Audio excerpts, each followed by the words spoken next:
ঈদের দিন চালু করে তোরে যাইতে বলছি, 25 টাকা ভাড়া দেবো। চল, বেশি কথা কস। দেন একটু। আচ্ছা তাহলে 30 টাকা দিন। আবার কথা কয়, 25 টাকা ভাড়া দেবো বলছি না? চল চল, চালু কর, চল। ঈদের দিন তো একটু বেশি দেওয়া লাগে।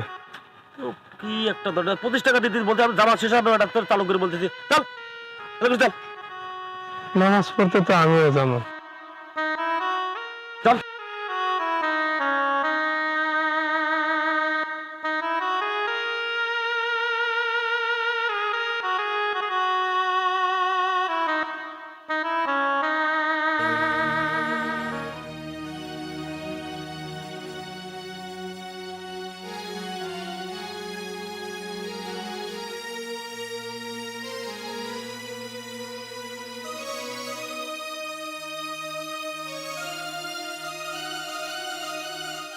হাসি